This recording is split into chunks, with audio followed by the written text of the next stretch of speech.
जय हिंद फ्रेंड, हिंदी और प्राइड में आप सभी का स्वागत है। फ्रेंड्स, यहाँ पे देखिए हम हिंदी साहित्य में जो हमारा पाठ्यक्रम है यूजीसी नेट का, उसमें यूनिट 8 जो है, यूनिट 8 नंबर जो है हिंदी नाटक संबंधी यूनिट है। और हम यहाँ पे हिंदी नाटक संबंधी यूनिट को कर रहे हैं, जिसमें हमने पहला जो टॉपिक किया था वो भारतेंदु जी के द्वारा जो अंधेर नगरी नाटक था, हमने उस टॉपिक पे डिस्कशन किया था। हमारे पाठ्यक्रम में अगर देखें तो इसके बाद जो लगा हुआ है भारत दुर्दशा नाटक, भारतेंदु हरिश्चंद्र जी का ही लगा हुआ है। तो आज हम जो टॉपिक पे डिस्कशन करने वाले हैं वो भारतेंदु हरिश्चंद्र जी के द्वारा अगर देखें तो जो भारतेंदु हरिश्चंद्र जी के द्वारा नाटक है भारत दुर्दशा, हम आज उस पर बात करने वाले हैं। यहाँ पे देखिए भारतेंदु हरिश्चंद्र जी के द्वारा जो नाटक लिखा गया है, ये नाटक, इसका समय देखें तो 1880 भी बताया गया, कहीं पे 1876 भी दिया गया है। हालांकि अगर इसको प्रकाशन वर्ष की दृष्टि से अगर उसे इतर जाके देखें तो एक तरीके से इस नाटक को कहा जाता है, एक ऐसा नाटक है जो नाटक विधा में राजनैतिक नाटक में इनका पहला कदम था। यानी भारतेंदु हरिश्चंद्र जी का राजनैतिक नाटक की दिशा में ये पहला कदम था, भारत दुर्दशा नाटक। भारत दुर्दशा नाटक भारतेंदु जी के द्वारा लिखने के पीछे सबसे बड़ा कारण ये भी था, उस समय हम परतंत्रता, एक गुलामी की दिशा में अगर कहें कि गुलामी की दिशा में थे, और ऐसे में उस समय यहाँ की जो जनता है और जिनके एक तरीके से कह सकते हैं कि उस गुलामी के दौर में हमारी मानसिक गुलामी भी थी, तो भारत की स्थिति को बयां करता भारत दुर्दशा, नाम से ही आपको लगेगा कि नाटक का नाम ही रखा गया भारत दुर्दशा। यानी कुछ पात्रों को गढ़ के एक नाट्य रासक का रूप देके ये भारत दुर्दशा नाटक जो है भारतेंदु हरिश्चंद्र जी द्वारा लिखा गया है, जिसमें ये बताने की कोशिश की गई है कि ये जो हमारा देश है वो कैसे चंद लोगों का गुलाम है। हालांकि जब हम अंधेर नगरी देखते हैं तो अंधेर नगरी नाटक में हमें ये दिखाने की कोशिश की गई है कुछ पात्रों को गढ़ के कि इस नाटक के माध्यम से कि अगर आपका राजा जो है, प्रशासक जो है वो भ्रष्टाचार में संलिप्त है और ऐसी स्थिति में वो प्रजा पालक बनने की कोशिश करता है, तो फिर उसका क्या हश्र होता है। आपने उसको लास्ट में देखा था कैसे वो फरियादी को न्याय तक नहीं दे पाता है। तो भारत दुर्दशा नाटक में आप देखेंगे इसमें इन्होंने दिखाने की कोशिश की है कि हमारे भारत की दुर्दशा के पीछे कारण क्या है, और एक एक कारणों पे ये अलग अलग पात्रों को, कुछ गौड़ पात्र हैं, कुछ मुख्य पात्र हैं, दोनों पात्रों को मिला के इन्होंने गढ़ने की कोशिश की है। तो चलिए हम भारत दुर्दशा नाटक पे आगे बढ़ते हैं। यहाँ पे देखिए हिंदी नाटक में अगर देखें, हमने आपको पहले ही पाठ्यक्रम यहाँ पे दिखा दिया था कि आपके जो अगर देखें तो पाठ्यक्रम आपके जो सिलेबस में है वो कौन कौन सा लगा है। तो भारत दुर्दशा अंधेर नगरी, इसके बाद जयशंकर प्रसाद जी का स्कंदगुप्त चंद्रगुप्त ध्रुव स्वामी लगा है, इसके बाद लक्ष्मी नारायण लाल का लाल सिंदूर की होली, फिर मोहन राकेश का आधे अधूरे आषाढ़ का एक दिन। तो क्रमशः ये नाटकों का क्रम है और हम इसको क्रमशः करते रहेंगे। तो यहाँ पे हम बात करें सबसे पहले भारत दुर्दशा नाटक की। तो यहाँ पे देखिए जो भारत दुर्दशा, अगर नाटक की बात करें कि भारत दुर्दशा जो नाटक लिखा गया है वो नाटक क्यों लिखा गया है, तो ये नाटक भारतेंदु जी द्वारा तत्कालीन जो अंग्रेजी राज्य द्वारा किया गया अत्याचार है उसका यथार्थवादी चित्रण हमें दिखाया गया है। अनेक प्रतीकों के माध्यम से इसे आप कह सकते हैं कि भारत की दुर्दशा को व्यक्त करता हुआ एक किस प्रकार का ये नाटक है। तो ये जो नाटक है भारत की दशा को व्यक्त करता हुआ एक कह सकते हैं कि दुखांत नाटक की श्रेणी में आता है। ये जो नाटक है भारत की दुर्दशा को व्यक्त करता हुआ जो है एक दुखांत नाटक की श्रेणी में ये नाटक आता है। यहाँ पे देखिए सबसे पहले हम हमारे जो यूजीसी नेट के पाठ्यक्रम में देखें तो जो पूछने का एक कह सकते हैं कि जो क्वेश्चन पूछने का एक तरीका है, तो प्रकाशन वर्ष पूछते हैं, उसमें पात्र परिचय पूछते हैं और जो इम्पोर्टेंट पंक्तियाँ होती हैं वो पूछा जाता है। इनके अलावा जो है कुछ उसमें जो उद्धरण होते हैं वो पूछा जाता है। तो ये कुछ जो है पूछने का तरीका होता है। तो सबसे पहले हम भारत दुर्दशा नाटक में अगर देखें तो यहाँ इसका परिचय प्राप्त करेंगे कि इसके नाटककार कौन है। तो नाटककार अगर देखें तो नाटककार हैं इसके भारतेंदु हरिश्चंद्र। तो ये जो भारत दुर्दशा नाटक लिखा गया है भारतेंदु हरिश्चंद्र जी के द्वारा लिखा गया नाटक है, प्रकाशन वर्ष 1880 है और ये एक नाट्य रासक है। हमने इससे पहले जो पढ़ा था यानी अंधेर नगरी भी पढ़ा था। तो अंधेर नगरी को हमने कहा था वो एक प्रहसन नाटक है। तो नाटक में ही कई जो उसको श्रेणीवार जो डिवाइड किया गया है, तो उसमें प्रहसन जो होता है, प्रहसन एक है कि हमें जो भी सामाजिक संदेश देना है उसको हम जो है व्यंग्य के तरीके से भी, व्यंग्यात्मक ढंग से भी दे सकते हैं, व्यंग्यात्मक ढंग से भी प्रस्तुत कर सकते हैं। तो उसमें व्यंग परक जो है रचनात्मक रूप देखने को मिलता है। और यहाँ पे हम देखते हैं ये एक नाट्य रासक है। इसका मंचन भी हो सकता है, मंचन किया भी गया है। और इसमें अलग अलग आप देखेंगे तो कई पात्रों को जो है चरणबद्ध रूप में अलग अलग रूपों में दिखाया भी गया है। तो ये जो है क्वेश्चन पूछा जा सकता है कि भारत दुर्दशा किस प्रकार की नाटिका में आता है, तो ये जो है नाट्य रासक के रूप में आता है। इसके अलावा जो इसकी शैली है वो व्यंग्यात्मक भी है, प्रतीकात्मक भी है।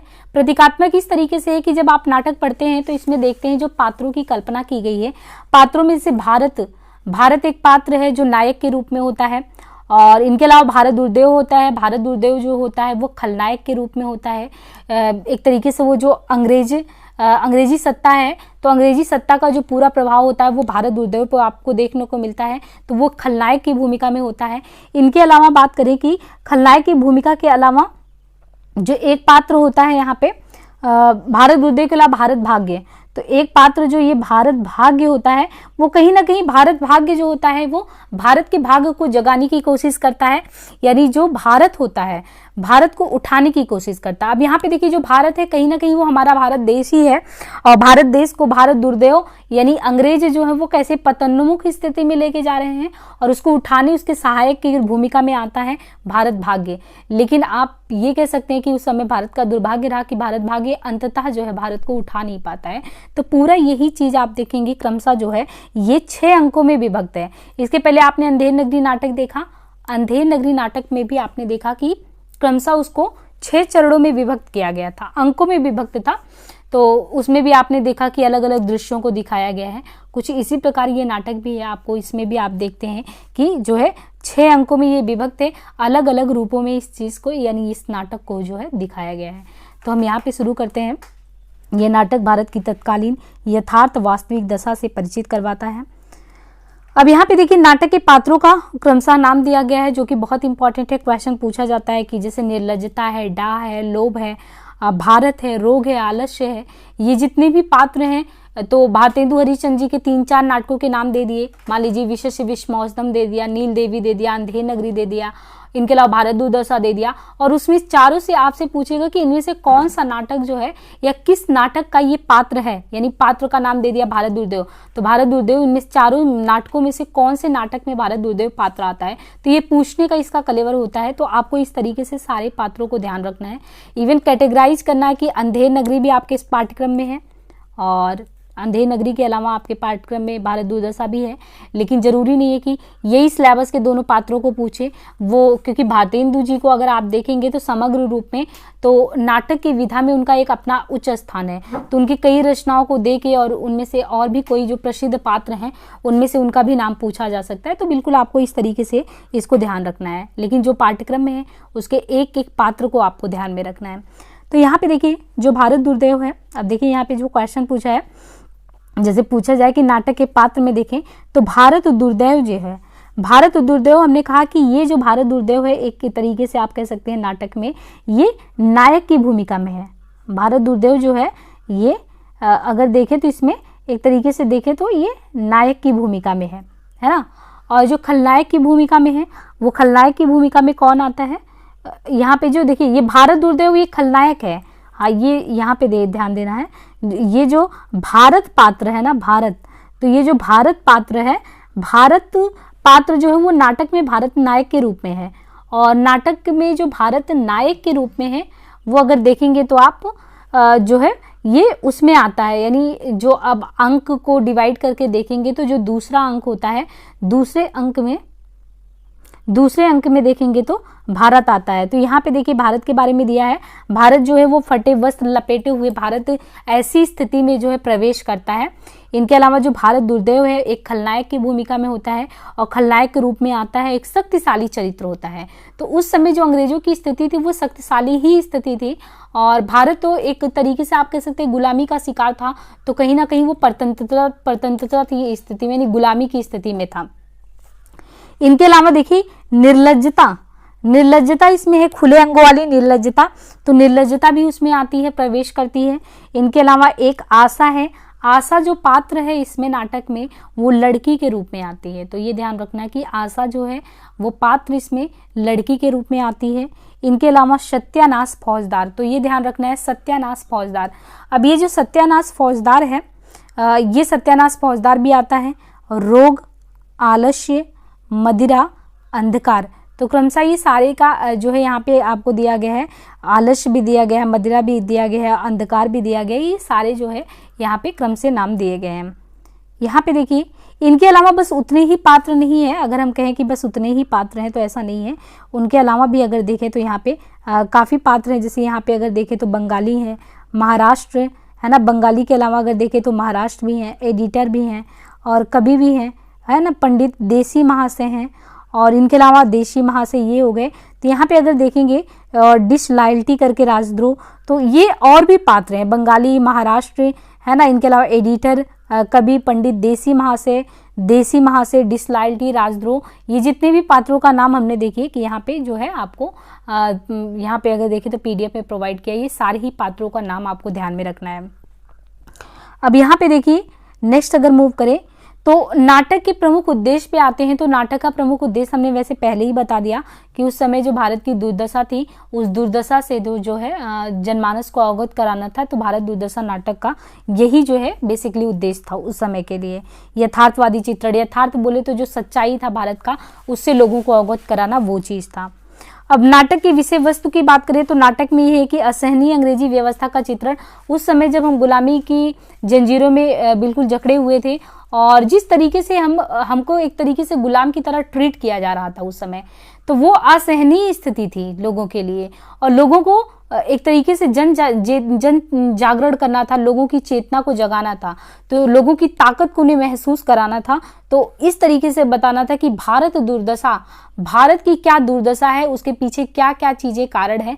तो उस असहनीय पीड़ा से उबारने की कोशिश की गई है एक साहित्यकार के द्वारा, भारतेंदु हरिश्चंद्र जी के द्वारा। इसमें भारत की सभ्यता का भी चित्रण है। अब देखिए होता क्या है कि कभी भी आप जीवन में ऐसा भी देखिए कि जब आप अपनी क्षमता को भूल जाते हैं, हो सकता है जीवन में आप बहुत कुछ किए हो पहले, लेकिन कभी कभी ऐसा आता है कि बहुत ही डिमोरलाइज हो जाते हैं कि हम ये चीज़ नहीं कर सकते, हमारे अंदर ये चीज़ पावर नहीं है। उस समय आपको कोई ये चीज़ अगर रियलाइज करा दे कि नहीं, आपने इससे पहले बहुत सी बड़ी कठिनाइयों को पार किया, इससे बहुत बड़े अचीवमेंट आपने हासिल किया है, उस समय आप अपनी ताकत को महसूस करते हैं। भारतेंदु हरिश्चंद्र जी को लगा कि एक साहित्यकार अपनी लेखनी की बदौलत क्या समाज में क्रांतिकारी बदलाव ला सकता है, तो उन्होंने महसूस किया।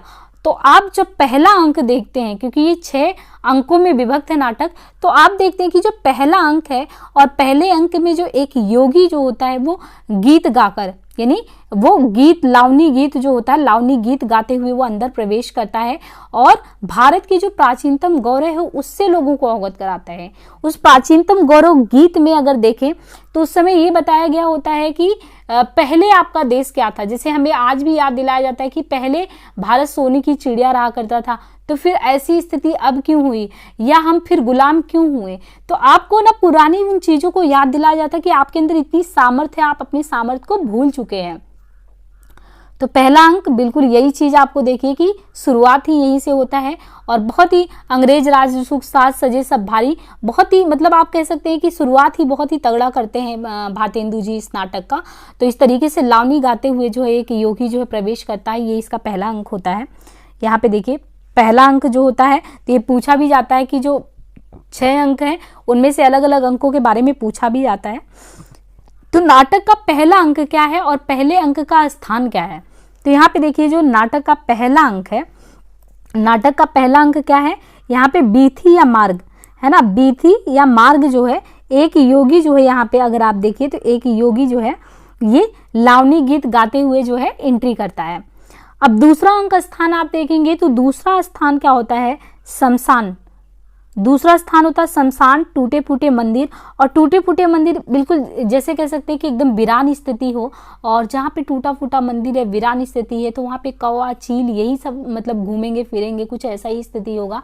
तो दूसरा जो अंक है, पहला तो विधि या मार्ग होता है कि योगी जो है वो गीत गाते हुए जो है एंट्री करता है, तो वो चीज दिखाया गया है।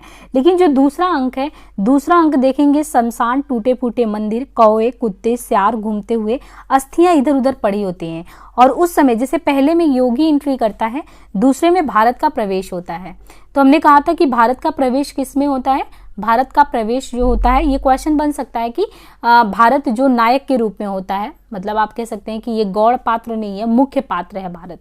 भारत यानी अपना भारत जो है उस समय के लिए अगर देखें तो भारत, तो जो भारत होता है वो मुख्य पात्र के रूप में होता है। और जब भारत जो है, भारत की एंट्री होती है, भारत का प्रवेश होता है, तो कुछ ऐसी स्थिति होती है। तो ये कल्पना कीजिए, कहीं ना कहीं भारतेंदु हरिश्चंद्र जी ने इस चीज को जोड़ा है कि भारत की स्थिति क्या थी। शमशान है, टूटा फूटा मंदिर है, कौवा है, कुत्ता है, सियार घूमते हुए, एकदम मतलब इसको कहते हैं कि विभत्स दृश्य जो है वो आपको दूसरे अंक में देखने को मिलता है।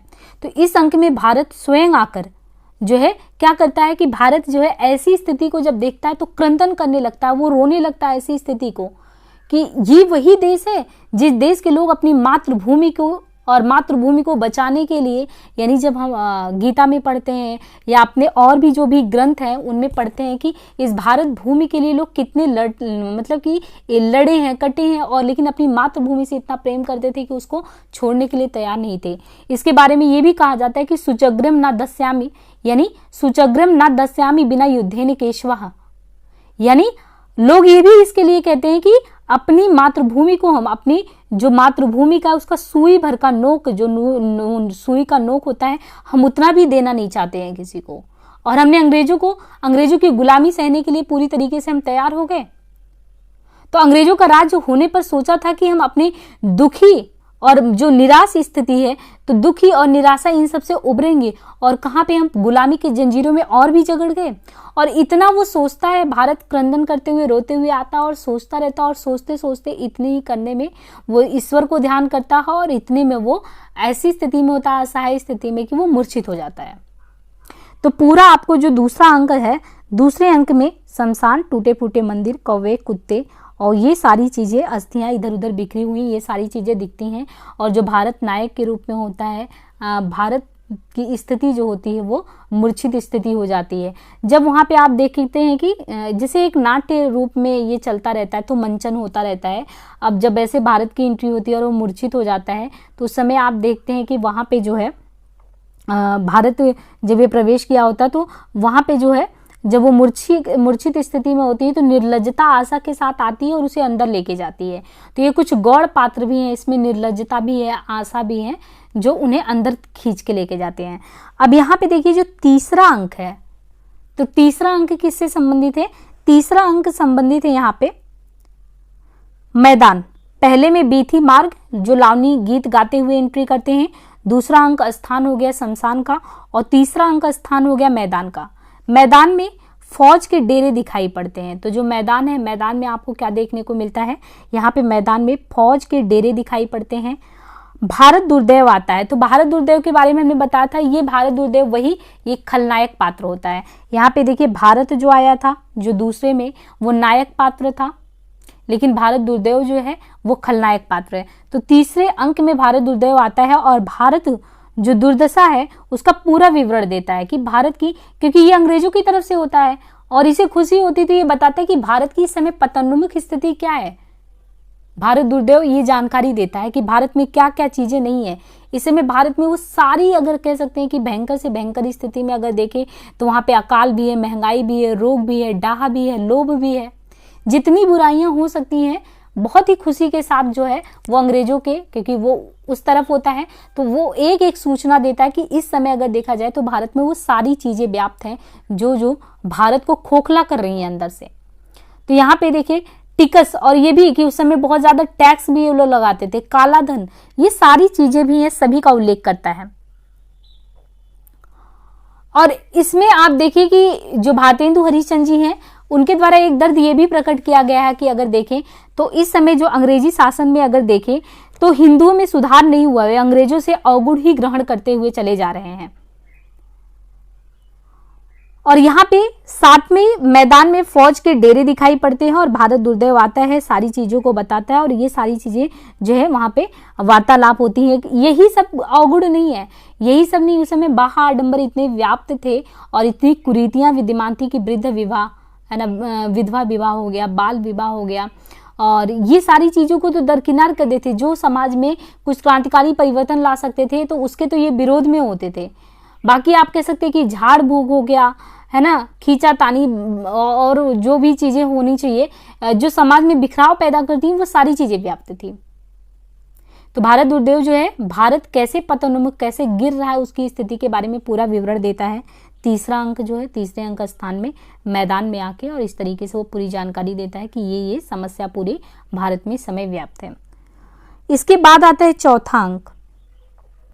चौथा अंक कमरा जो है अंग्रेजी, जैसे हमने अंधेर नगरी पढ़ा था तो अंधेर नगरी में कि पूरा राज्यसभा सजा हुआ था और जो चौपट राजा था वो बैठा था और फरियादियों का जो है फरियाद सुनाने के लिए बैठा था, लेकिन वो एक तरीके से चौपट राजा ही था। तो कुछ यही स्थिति इन लोगों की यहाँ भी थी।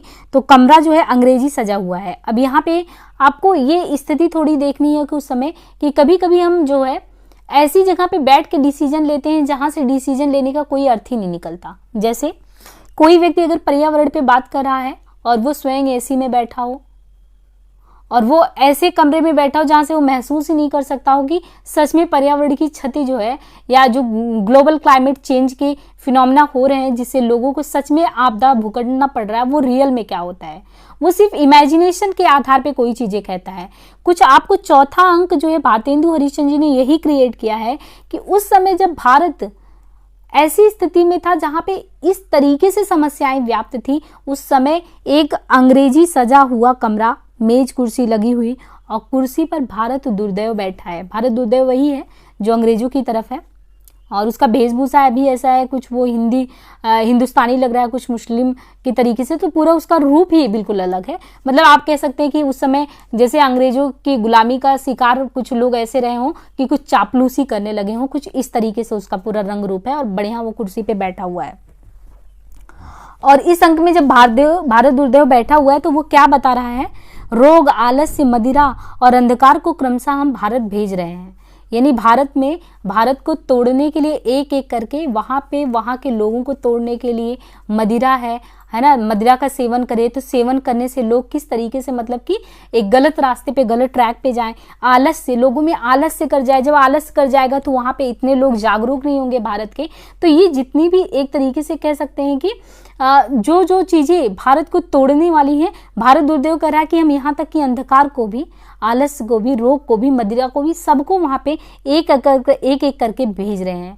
रोग यहाँ के लोगों पर अट्टहास करते हुए ये कहता है, अट्टहास बोले तो हंसी करते हुए ये कहता है कि यहाँ के लोग रोग की दवा ना करवाकर झाड़ फूक में हैं। तो ये देखिए करारा व्यंग्य किया गया है कि उस समय का समाज कैसा था कि जब आपको कोई रोग हो जाए, अभी भी होता है, आपने देखा होगा कि कभी भी मान लीजिए किसी को सांप काट लिया कुछ भी, तो सब क्या करते हैं, सबसे पहले झाड़ फूक पे विश्वास करते हैं। तो इस तरीके से भारतेंदु हरिश्चंद्र जी ने उस समय लोगों के माध्यम से यानी भारत दुर्दैव के माध्यम से ये कहलवाया कि हमारे यहाँ पे किस तरीके से जो है लोग जो है इन बाह्य आडंबरों में कितने ज्यादा फंसे हुए हैं झांसे में कि झाड़ फूक करवाते हैं।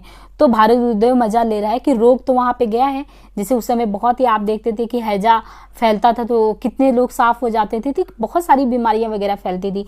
तो वही कह रहा है कि झाड़ फूक में ही लोग प्राण गंवा देते हैं, आराम से गंवा देते हैं। उसी प्रकार यहाँ पे अफीमची, मदकची, आलसी लोगों की कमी नहीं है।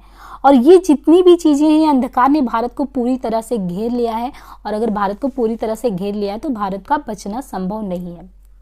तो हमने कहा ना कि वही यहाँ पे अगर आप देखिए तो जो एक भारत दुर्दैव है, ये जो भारत दुर्दैव था ये खलनायक था और किसको ये परेशान कर रहा था, भारत को, यानी हमारे भारत देश को। तो एक तरफ समझिए वो अंग्रेज है भारत दुर्दैव और भारत है, भारत का मजाक उड़ा रहा है। भारत दुर्दैव कह रहा है एक एक करके हम भारत को तोड़ने के लिए हर एक प्रकार से जितने भी साधन हो सकते हैं उन सारी चीजों को हम अपना रहे हैं। इसके बाद आप देखते हैं इसी में जो है रोग का प्रवेश होता है, यानी एक एक करके वो गौड़ पात्रों को गढ़ा गया तो उसमें वो प्रवेश करते हैं। अब यहाँ पे देखिए जो 5वां अंक है, अब यहाँ पे 5वां अंक है ये किताब खाना। तो मैंने जो ये एग्जाम्पल दिया था कि जैसे आप क्लाइमेट चेंज की बात कर रहे हो और खुद एसी में बैठे हो तो उस चीज को आप नहीं समझ सकते हैं, कुछ ऐसा ही था। 5वां अंक स्थान किताब खाना है। अब ये किताब खाना है कि उस समय जब ये अपने देश की इस तरीके से दुर्दशा की स्थिति थी तो हमारे यहाँ के जो कुछ बुद्धिजीवी कहने वाले थे, हालांकि ऐसा नहीं है कि सारे बुद्धिजीवी बस इसी के लिए थे, मजे के लिए थे, लेकिन हाँ अभी भी आप देखते हैं कि कई लोग बस यही करते हैं कि बस वो नाम के ही काम के लिए अगर कुछ भी बन के कर रहे हैं तो बस काम के लिए ही कर रहे हैं। उस समय भी सभाएं होती थी, लोग संगोष्ठियां करते थे और संगोष्ठी में कुछ भी काम का नहीं निकलता था। यहाँ पे देखिए 5वां अंक यही चीज बता रहा है कि ये किताब खाना है, 7 सभ्यजन उसमें बैठे हैं किताब खाने में और छोटी सी कमेटी है। सभापति जो है चक्कर टोपी पहने हुए हैं और चक्कर भी लगा रहे हैं, चश्मा लगाए हैं, छड़ी लिए हैं और 6 सभ्यों में एक एक करके बताया गया है कि ये पूछा जा सकता है कि 6 सभ्यों में से जो है अगर आप देखें तो जो भारत दुर्दशा नाटक उसमें कौन इनमें से नहीं है। तो उसमें से जैसे नाम दे दिया, एक बंगाली था, एक महाराष्ट्री था, एक अखबार हाथ में लिए एडिटर था, एक कवि था और 2 देसी महाशय थे। तो इस तरीके से ये क्वेश्चन पूछा जा सकता है कि इसमें कौन नहीं था और किसी और को भी दे दिया। तो आपको ये ध्यान रखना, एक बंगाली इनमें थे, एक महाराष्ट्री थे, एक एडिटर थे, एक कवि थे, 2 देसी महाशय थे। इनको क्रमशः आपको ध्यान में रखना है। तो ये 5वां अंक स्थान है किताब खाना। ये बैठ के संगोष्ठी कर रहे हैं कि कैसे हम भारत की दशा को सुधारें, अपने भारत को कैसे उठाएं। तो इन सारे मुद्दों पे है जो है यहाँ पे ये बातचीत चल रही है। 6ठा अंक अगर देखें तो 6ठा अंक स्थान है गंभीर वन का मध्य भाग, यानी वन है, वन से घिरा प्रांत है और गंभीर वन का मध्य भाग है और भारत एक वृक्ष के नीचे अचेत पड़ा है। तो आप देखिए इसकी यात्रा कैसे शुरू हुई। सबसे पहले एक लावनी गीत गाते हुए एक जो है योगी आता है और भारत की गुलामी की स्थिति से अवगत कराता है, वर्तमान स्थिति से अवगत कराता है और जो हम जिस तरीके से रहे हैं, हमारा जो प्राचीन वैभव रहा है उससे भी अवगत कराता है। लेकिन आप क्रमशः देखते हैं कि भारत जो है आता है, क्रंदन करता है, रोता है और रोने के बाद वो मूर्छित भी हो जाता है। भारत दुर्दैव जैसे लोग आके हंसते हैं, भारत की गुलामी पे हंसते हैं और फिर इसके बाद यहाँ के बुद्धिजीवी किस तरीके से बैठ के किताब खाने में बैठ के जो है चर्चा पे चर्चा करें और कुछ नहीं हो रहा है। और इस सब में अगर आप देखें कि लास्ट में जो है जो 6ठा अंक होता है तो 6ठा अंक में भारत भाग्य आता है, यानी भारतेंदु जी कहते हैं कि आता है कोई जगाने की कोशिश करता है। तो ये कोई जगाने की कोशिश करता मतलब कि भारत की जनता को जगाने की कोशिश करता है। कौन? भारत का भाग्य जगाने की कोशिश करता है। लेकिन कहाँ इतनी गुलामी और इतना लोगों का कह सकते हैं कि मानसिक गुलामी की स्थिति, लोग इतनी जड़ता से, इतने आलस्य से घिरे हैं, वो उठना नहीं चाहते हैं, वो अपनी मानसिक जो जड़ता है, बुद्धि है, जो एकदम कुंठित स्थिति में उससे वो छुटकारा नहीं पाना चाहते हैं। क्या ऐसी स्थिति थी, क्या उस समय की विडंबना थी जो नाट्य रास ये जो नाट्य रचा गया है भारतेंदु जी के द्वारा, जिसमें आपको जो 6ठा अंक है उसमें ये दिखाया गया है कि भारत जो है भाग्य वो भी परास्त हो जाता है, भारत को जगाते जगाते वो भी हार मान लेता है। तो इस तरीके से देखिए गंभीर वन का मध्य भाग है, भारत भाग्य आता है जो प्राचीन गौरव तथा वर्तमान दुर्दशा के संक्षेप में बहुत ओजपूर्ण बातें याद दिलाता है कि भारत तुम कौन हो, क्या हो, कैसे हो। लेकिन भारत की वर्तमान दशा पर वो जो क्षोभ प्रकट करता है, वो क्षोभ प्रकट करते करते खुद ऐसी स्थिति में होता है कि लास्ट में जो देखते हैं आप कि नाटक के अंत में कि जो भारत का भाग्य है वो खुद अपना अगर देखेंगे तो आत्मघात कर लेता है। वो खुद नहीं ये कल्पना कर सकता कि हम सच में भारत को बचा सकते हैं। और इसी तरीके से ये नाटक कि इसमें जो उद्धरण आता है, जो पंक्तियां आती हैं, जो बहुत ही प्रसिद्ध पंक्तियां आती हैं कि रोहू सब मिलके आओ वो भारत भाई, हा हा भारत दुर्दशा देखी ना जाई। यानी सभी लोग मिलकर आओ और ये जो भारत की दुर्दशा है अभी ना, वो सब मिलकर भी रहोगे ना तो भारत की जो भारत की दुर्दशा वो देखी नहीं जा सकती। और यहाँ पे 4थे अंक में एक बात बहुत अच्छी कही गई है, ये अभी भी आप जब कोई भी आलसी व्यक्ति उसको देखें तो ये भारतेंदु जी की ये पंक्ति बहुत ही इंपॉर्टेंट हो जाती है, बहुत ही इंपॉर्टेंट उसके लिए हो जाती है कि दुनिया में हाथ पैर हिलाना नहीं अच्छा और मर जाना पर उठ के जाना नहीं अच्छा। बहुत सारे लोग ऐसे हों, आपको देखिए कि बहुत सारी चीज़ों के लिए ट्राई करेंगे लेकिन वो दुनिया में कहेंगे हाथ पैर हिलाना नहीं अच्छा, जैसे हैं वैसे ही पड़े रहेंगे, चाहे वो जीवन वैसे ही समाप्त हो जाए। तो भारतेंदु जी ने ये आज नहीं उस समय कहा था, उस समय के लोगों के आलस को ध्यान में रखते हुए। वो यहाँ तक भी कहते थे कि जो विदेशी लोग होते हैं वहाँ के आप ड्राइवर को देखिए, वो जब खाली टाइम होगा तो अखबार पढ़ेंगे, लेकिन भारत के लोग उतने टाइम में गप्पेबाजी करेंगे। तो ये उस समय भारत की जनता को जगाने के लिए, यहाँ के अशिक्षित जो जनता है उसको एक तरीके से कह सकते हैं ना कि उसको जागृत करने के लिए वो कह रहे थे। वो उस समय जो बलिया में उनका भाषण उन्होंने दिया था, तो ददरी के मेला में, वो इसी तरीके से उन्होंने अपनी स्पीच को दिया था। तो इस तरीके से चौथा अंक। पांचवा अंक में अगर देखें तो कवि वचन सुधा पत्रिका में भी जिक्र है, जागो जागो रे भाई, जागो जागो रे भाई कहते हैं भारत को, भारत भाग्य बहुत तेरे प्रयास कर, जब जगाने में असफल हो जाता है तो भारत भाग्य जो है अंततः आत्महत्या कर लेता है, और यहाँ पे ये जो नाटक होता है वो समाप्त हो जाता है। तो यहाँ पे देखिए एक क्रम से हमने दे दिया है नाटक का सारांश। अगर आप यहाँ पे बहुत इजीली अगर इसको कवर करना चाहें कि पहले अंक में योगी का लावनी द्वारा एंट्री होता है, वो प्राचीन गौरव, पारस्परिक फूट और कला के फलस्वरूप यवनों के, कि कैसे हमारे यहाँ पे पहले यवन आए, यवन के बाद फिर अंग्रेजी राज की स्थापना हुई, और ये सभी जो है एक एक करके हमारा आर्थिक शोषण जो है, हम आर्थिक धनगमन का सिद्धांत पढ़ते हैं ना, तो आर्थिक शोषण दुरावस्था का वर्णन करते हैं, तो ये पहले अंक में। दूसरे अंक में दीन भारत बिलक बिलक, यानी जो भारत है, तो जो भारत पात्र है उस इस तरीके से उस पात्र को दिखाया गया कि वो दीन भारत जो है वो बिलक बिलक कर अपनी दुर्दशा का वर्णन कर अंततः वो मूर्छित हो जाता है। और ये जो गौड़ पात्र में निर्लज्जता और आशा होती हैं, ये दोनों ही पात्र अगर आप देखेंगे तो इतने निर्लज्ज होते हैं ये पात्र कि आके उनको उस मूर्छित अवस्था में भारत को वैसे ही लेके चले जाते हैं। तो ये दिखाया गया कि ये है भारत की उस समय की सबसे बड़ी कमजोरी। और तीसरा अंक जो भारत दुर्दैव है, जो कि भारत को खाया जा रहा था उस समय, वो उसके बारे में कहा गया है कि वो बता रहा है यहाँ पे सत्यानाश, फूट, संतोष, डाह, लोभ, भय, उपेक्षा। तो ये पूछा जा सकता है कि भारत को खाने वाला जो था उस समय ये क्या क्या चीज था। उसमें सत्यानाश पात्र भी है, फूट भी है, संतोष भी है, डाह भी है, लोभ भी है, भय भी है, उपेक्षा भी है, स्वार्थपरता, दुर्भिक्ष, दुर्भिक्ष यानी अकाल, बहुत अकाल उस समय पड़ते थे।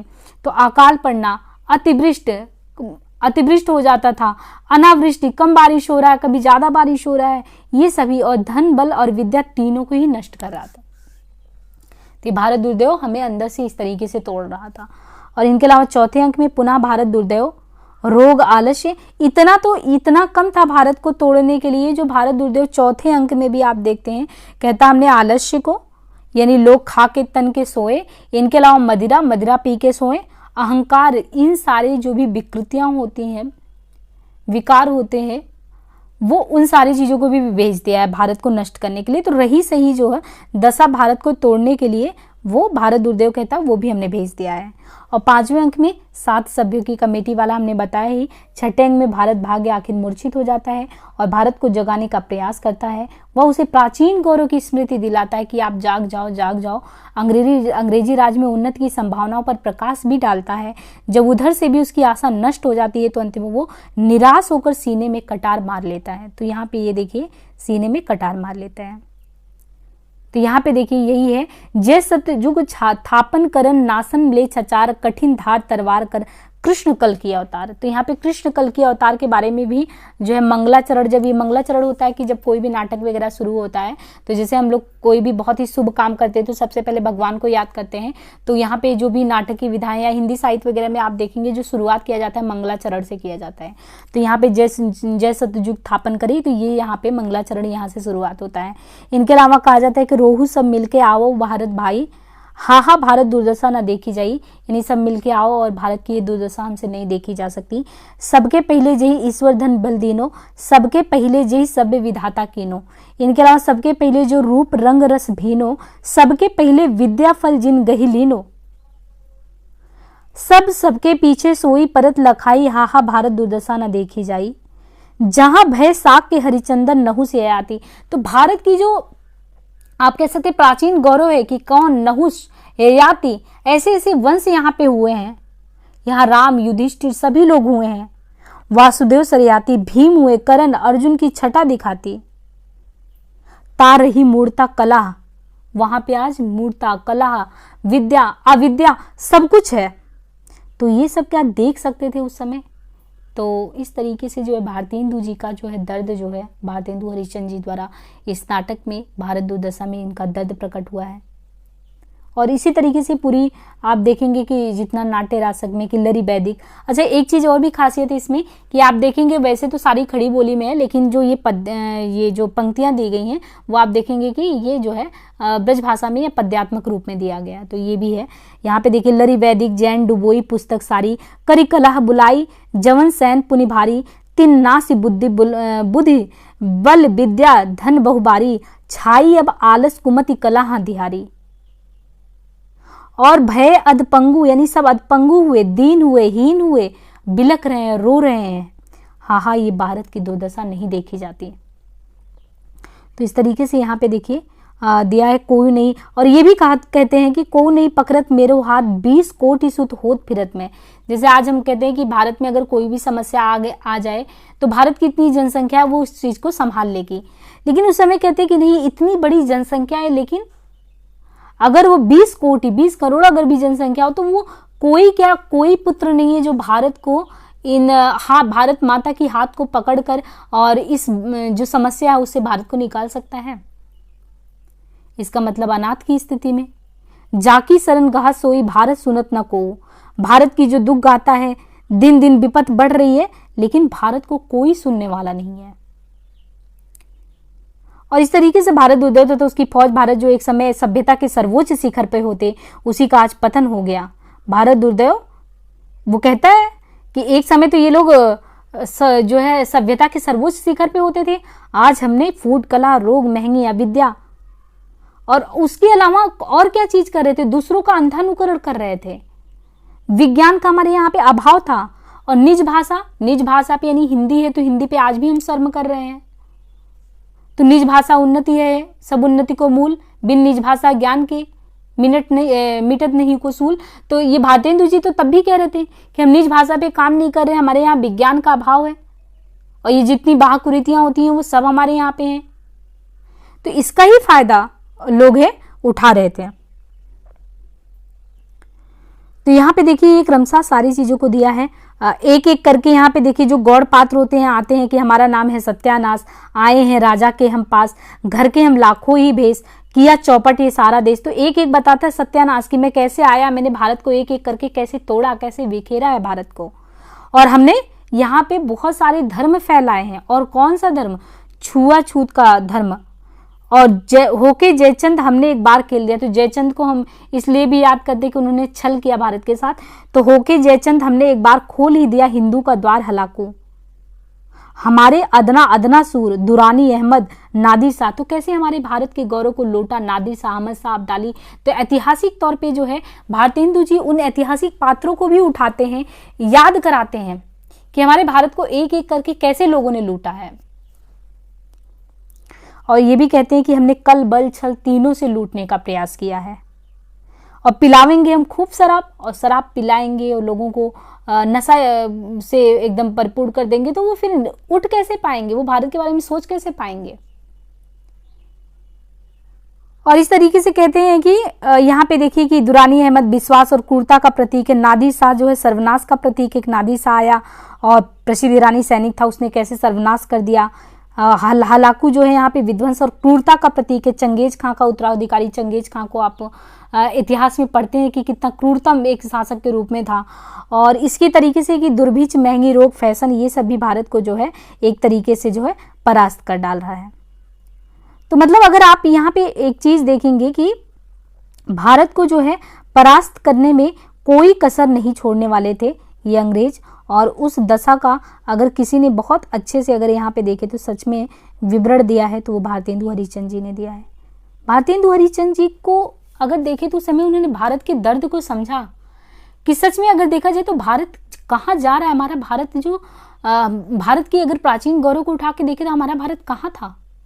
और सच तो यही बात है कि एक सजग साहित्यकार जो होता है, हिंदी साहित्य पढ़ने वाले विद्यार्थियों के लिए अपने आप पे गर्व इसलिए भी होना चाहिए, वो सजग प्रहरी होना चाहिए। वो सजग है, वो देख रहा है समाज में क्या हो रहा है।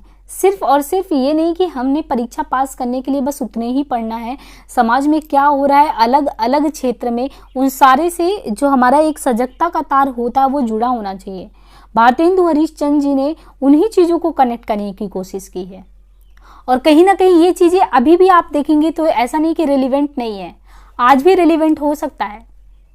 अगर हमने एक एग्जाम्पल आपको दिया कि जो चीज को हम अनुभव नहीं कर सकते हैं, अगर एक जगह पे बैठ के हम क्लाइमेट चेंज की बातें करते हों और क्लाइमेट चेंज पे कोई भी नियम कानून थोप रहे हों, लेकिन हम वो महसूस ही नहीं कर सकते क्योंकि हम उस रूल को फॉलो नहीं कर रहे हैं। तो इस तरीके से भारत दुर्दशा के माध्यम से भारतेंदु जी ने हिंदी साहित्य को अपना कह सकते हैं कि अतुलनीय योगदान दिया है और हिंदी साहित्य जगत के प्रणेता के रूप में तो रहे ही हैं, पितामह है एक तरीके से वो। हिंदी नाटक की विधा में जो इनकी लेखनी है वो अतुलनीय है, आप वो तुलना नहीं कर सकते हैं किसी से।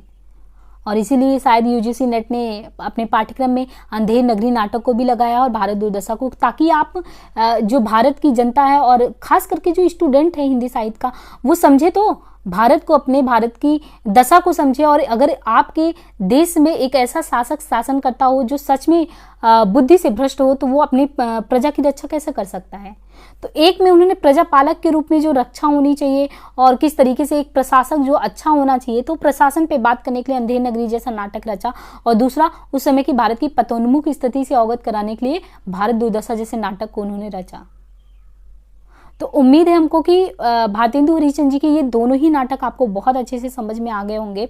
आगे हम जयशंकर प्रसाद जी के नाटक को लेके चलेंगे और नाटक विधा में जयशंकर प्रसाद जी का अपना अलग ही स्थान है। देखिए उनके 3 नाटक स्कंदगुप्त, चंद्रगुप्त और ध्रुव स्वामी दिया है। उनके नाटक भी ज़्यादातर आप देखिए तो ऐतिहासिक नाटक जो है उसके कलेवर के साथ होते हैं। तो चाहे चंद्रगुप्त हो, स्कंदगुप्त हो, ध्रुव स्वामी हो, उसमें आपको ऐतिहासिकता बहुत ही हद तक देखने को मिलेगा। और चैनल पे आपको ही हिंदी साहित्य संबंधी जो है प्रीवियस ईयर के क्वेश्चन पेपर असिस्टेंट प्रोफेसर के कराए गए हैं, वहां से आप चीज़ों को सॉल्व करते रहिए। जब आपका ये यूनिट समाप्त होगा तो हिंदी नाटक संबंधी हम PYQ यहाँ पे कराएंगे। और यहाँ पे पढ़ने के साथ ही आप जो इसके टेक्स्ट बुक हैं उसको जरूर पढ़िए, है ना। टेक्स्ट बुक एक एक पॉइंट करके उसको पढ़ाने से अच्छा है कि अगर हमने इस सारांश को बहुत अच्छे से करा दिया है तो आपका बहुत अच्छे से कवर हो जाएगा। हो सकता है कि जो आपका उपन्यास हो, कहानी हो, उनमें इन चीज़ों को अपनाएं, क्योंकि ऐसा होता है कि क्वेश्चन में जो है उपन्यास वगैरह से बीच से पंक्तियाँ पूछी जाती हैं। तो अगर आपके पाठ्यक्रम में लगा हुआ जो उपन्यास या कहानी, अगर आप उसको एक बार अच्छे से पढ़ लेते हैं तो कहीं ना कहीं वो आपको बहुत ही मतलब कि एक विजन देता है ना। अच्छे से क्वेश्चन कहीं से भी पूछा जा सकता है। तो बहुत ही ज़्यादा सतही तौर पे पढ़ने की कोशिश ना करें, हम तो यही कहेंगे थोड़ा सा डेप्थ में पढ़ने की कोशिश करें। और UGC नेट का डिमांड भी यही है। तो आज के लिए हम यहीं पे जो है द एंड करते हैं। हिंदी नाटक भारत दुर्दशा आपने कर ही लिया है। और यहाँ पे देखिए जो लिस्ट है, यहाँ पे हिंदी साहित्य में कैसे करें 70+ क्वेश्चन स्कोर, इसको हमने एक वीडियो बनाया हुआ है। तो यहाँ पे देखिए अब नेक्स्ट जो क्वेश्चन है, जो नाटक है जयशंकर प्रसाद का चंद्रगुप्त, स्कंदगुप्त, ध्रुव स्वामी में से कोई भी नाटक कराएंगे। उम्मीद है कि ये जो सेशन हम करवा रहे हैं वो आप सभी के लिए बहुत ही यूजफुल हो रहे होंगे। तो फ्रेंड्स, चैनल को लाइक शेयर सब्सक्राइब करना बिल्कुल भी ना भूलें। हम बीच में बराबर इस चीज़ों को कहते नहीं है, बट उम्मीद है कि इस चीज़ को आप बहुत अच्छे से समझेंगे। आज के लिए इतना ही, धन्यवाद।